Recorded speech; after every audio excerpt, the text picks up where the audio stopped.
2026年2月28日，四旬期第一周，星期六。主題：被揀選去不同，而不同意味着什麼？梅瑟對以色列人鄭重咁樣講：今天你們承認上主是你們的天主，上主也承認你們是他的子民。你哋係被揀選嘅，唔係偶然，亦都唔係隨機。被揀選去屬於佢，被揀選去走佢嘅道路，被揀選去活得唔一樣。呢個唔係驕傲，呢一個係責任。如果你屬於天主，你哋嘅生活就應該同周圍嘅人唔同。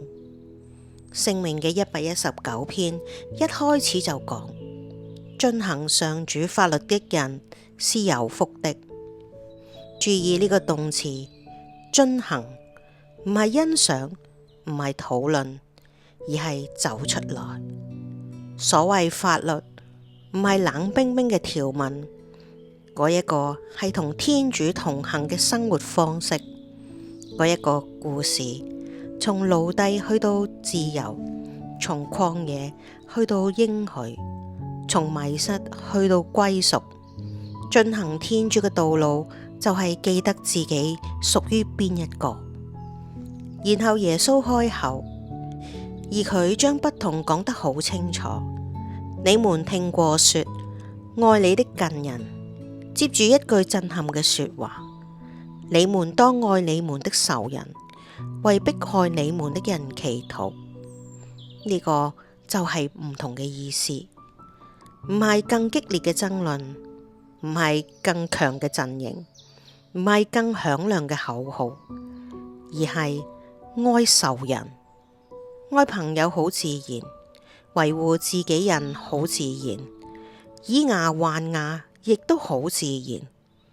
但係愛仇人呢一個係屬於天主嘅方式。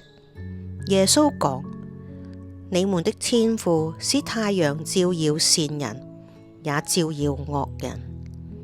天主唔係按陣營行事，佢給予，佢等待，佢持續施恩。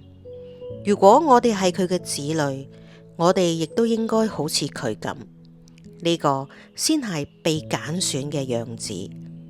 問題係呢個誡命今日依然係咁激進，也許比當年更加激進。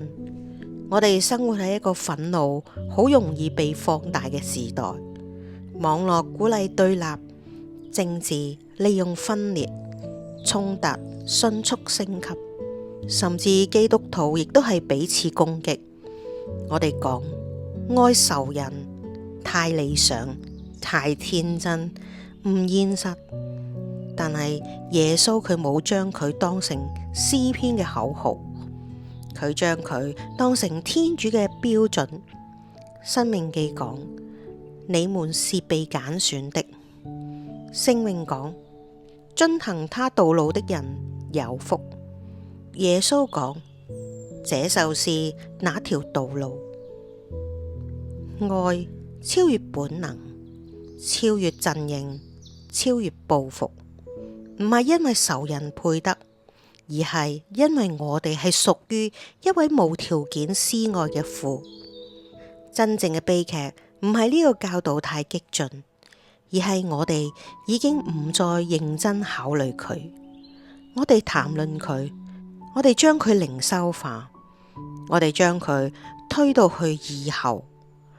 但係如果呢一個正係世界喺度等待嘅唔同呢？一群被揀選嘅人拒絕複製仇恨，一群被揀選嘅人中斷惡性循環，一群被揀選嘅人真係相信愛比恐懼更強。有福嘅係嗰一個願意走去呢條路嘅人，唔係因為佢容易，而係因為佢真正顯明咗我哋係屬於邊一個。